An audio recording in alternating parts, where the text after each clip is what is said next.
be here. So there's something interesting that happened to me, and I just wanted to share it with you guys because I learned a good lesson and it was a really funny story. So let's dive right in. It all began in the winter of 2014. It was a cold January day and I met him.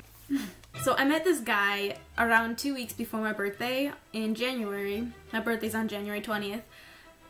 I walked into church and I noticed this guy amidst all the other people, and I noticed that he wasn't just sitting there quietly, but he was reacting to what the leader was saying, and he's like, yeah, praise God, woo, you know, stuff like that. And I was like, okay, that's interesting, as a lot of people wouldn't really do that. So anyways, after the service, he talked a little bit to my family, to me, and we told him we were gonna go evangelizing the next day. So he's like, yeah, let's go, I wanna go. And I was like, okay, let's go. And basically, we kind of hung out a few times, and I was like, oh, he's kind of cool. So I invited him to my birthday. I already could tell that he was like, he liked me. I thought he was interesting. But I'm not gonna say I liked him, but I was like, okay, I see you there. So I invited him to my birthday, and it was really fun. We went ice skating. But the most interesting part, later in the night on my 16th birthday, everybody was kind of talking in our living room, and most people have left already. It was probably close to 12 in the morning, but there's still some people there, and it was me and him, and we were just kind of separated. So that night he tells me, I am so sure God has revealed to me in multiple ways that you are the one for me. God sent you to me, and He wants us to be together. He told me he had dreams about me, that I was his wife or whatever, and I was like, okay, that's kind of strange, but in the moment it didn't seem that creepy and weird. It was just kind of like, okay.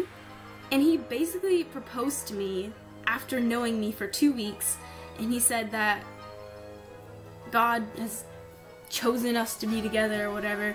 He said that God said that it was urgent and we had to get married right away, and he said he hoped to get married when I was 16 and a half, which I just turned 16, so within 6 months getting married. So anyway, looking back at it now, I should have just been like, no, go away. Nice knowing ya, not really, bye. But in the moment, it just didn't seem that weird, and I don't know, you know what I mean? Like, it doesn't seem that strange, but anyway, the next day, I went to school and I couldn't eat. I was just like, the whole day just thinking about this, like, I don't know what to do. Because he was saying that God said that this is what He wanted for my life, and, you know, I had something different planned for my life, of course. I didn't want to get married at 16 and a half, but I'm like, what if this is actually God's plan? What if He wants me to get married now? And oh, and he also said that God said it was urgent because He needed a wife to do ministry with and help other people. So I was like, maybe that's what God wants me to do. I don't know. So I just kept thinking about that throughout the whole day, and I was really troubled. So then when I came home, luckily I had enough brains to go to my mom and my sister. I'm like, we need to have a talk. So I pulled them aside and we had a very serious conversation about all this, and they basically showed me that he was using God. All his reasons and excuses for wanting to be with me made no sense at all, because if he needed a ministry partner, he could go grab, you know, one of his guy friends, or, you know, he didn't need me.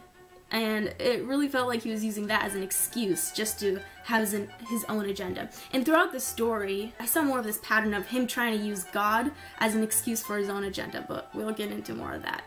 So on my birthday, he had given me a bunch of presents, like a big stuffed dog, and it was nothing like super expensive, like a diamond ring or anything, but, you know, just like a lamp and another lava lamp and a pillow, just like random stuff like that.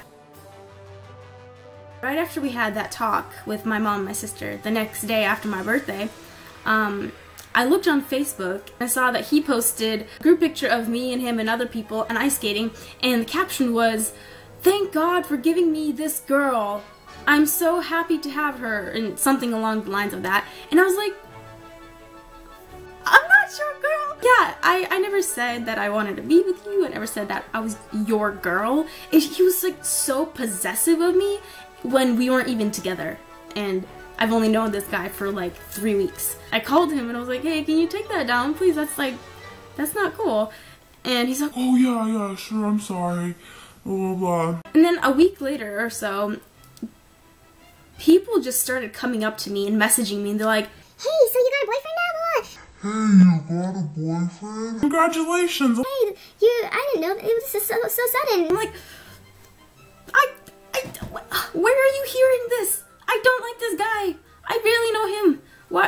Why?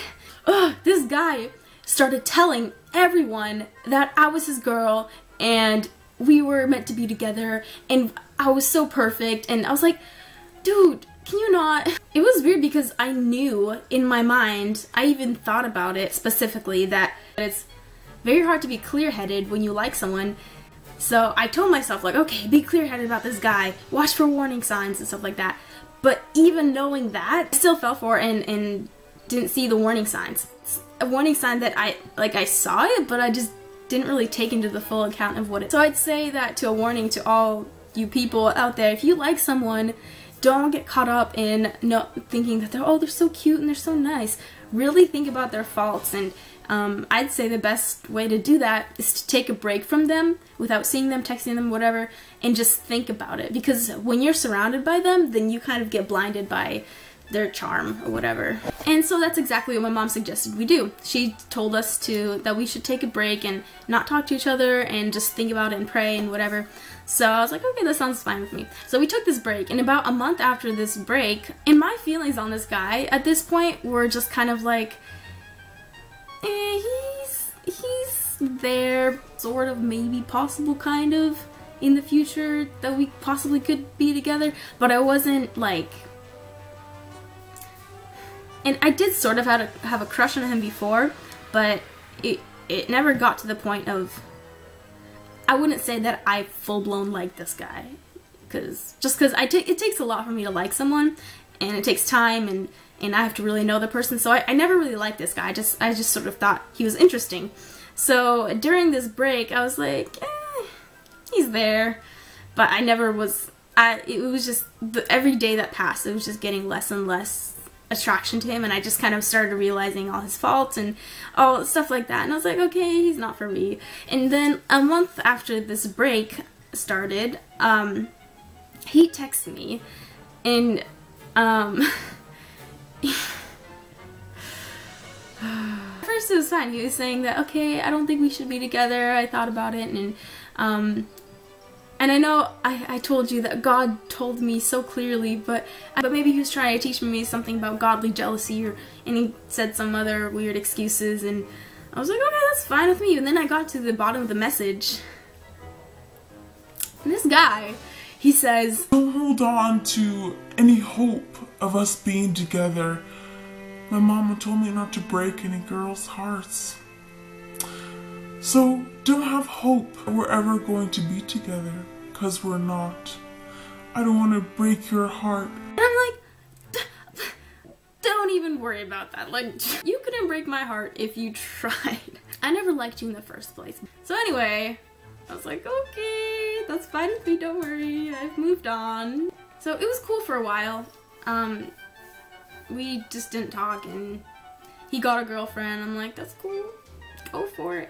And then one day, he asked me about this bamboo plant that he gave me on my birthday a long time ago. And he asked me why I still had it if I didn't like him. And he's like, oh, I was wondering why you have that plant. I'm like, because I like the plant. I don't know what it was. I like the plant. It looks good in my room. And he's like, oh, okay. And I just got the feeling that he still thought that I was still, like, stroking this plant. And I'm like, art thou, Romeo? Where is my love? Can I have you back? And I'm like, no! I like the plant. I don't like you. It looks good in my room. And I told him that I like to take the best out of every relationship. I don't even want to call it a relationship, but I want to take the best out of every relationship and leave the worst part of it and take the best out of it. So I like the plant, so I just kept it in my room. And he could see the plant through my window, so that's why he knew it was still there. I also used it as a tripod So you guys watch pretty much every single video that you guys watch on my channel, I filmed it on that bamboo plant. So, fun fact! So, and then like several months later, my sister gets a message from him. This is about a year and a half after that whole, you know, after my birthday and all that ordeal.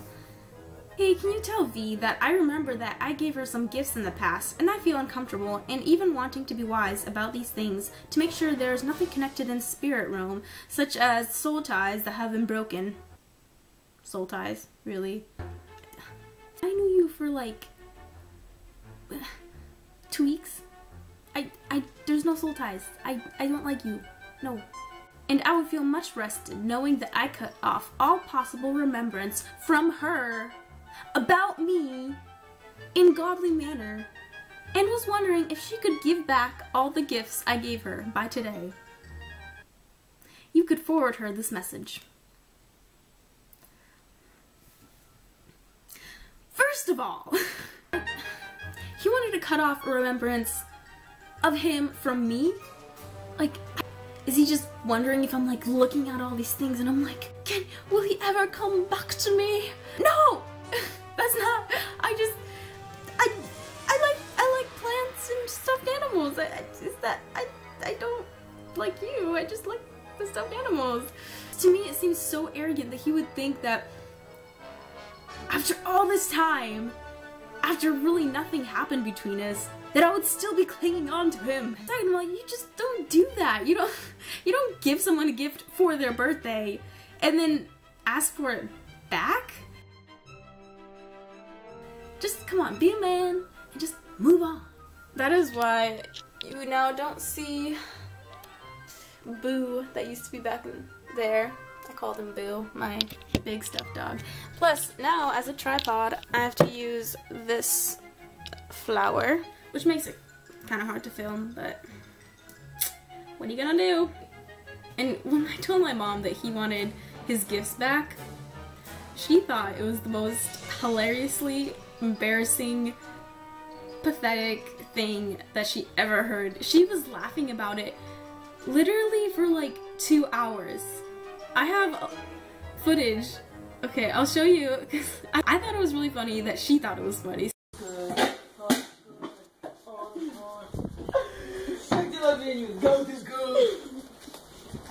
Still talking about it.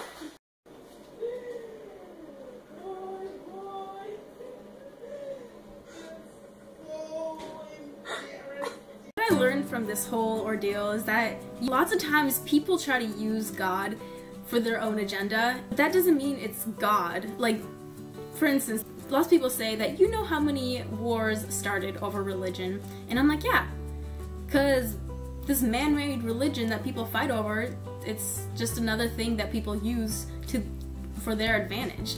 But that doesn't mean God condones everything that people do in his name. So that's sort of what I learned from that. Is just, you know, people will use God even if they're not meaning to use God, because overall I guess he's a nice guy. He's just kind of really confused and weird and strange, odd. But even subconsciously, I think people use God for their advantage and for their own agenda. So you really have to watch out for that. And don't blame God for people that use him as an excuse, because he doesn't condone everything that people do in his name. I also learned a lot about myself through all this.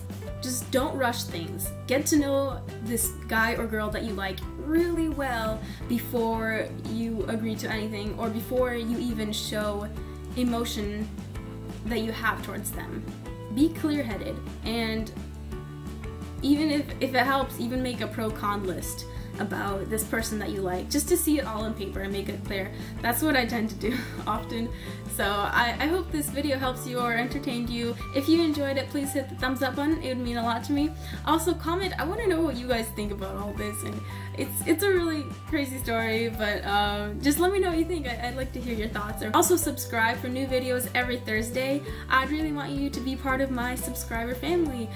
I still have some spots left in my top 300 club, so if you want to be in my top 300 subscribers, click that button below. Today's Russian word is stranny, which means strange. I thought it would be appropriate for this video to learn this word. Странный sounds like strange. Странный, strange. So that's how you can remember that. That's pretty simple. Yay. That's like the first way to remember a Russian word that actually makes sense here. Okay. Странный is a male term, but if you want to call a girl strange, you say странная. That's it for today's video. I'll see you next week. Bye! I got new blue eyeliner. Do you like it? I like it.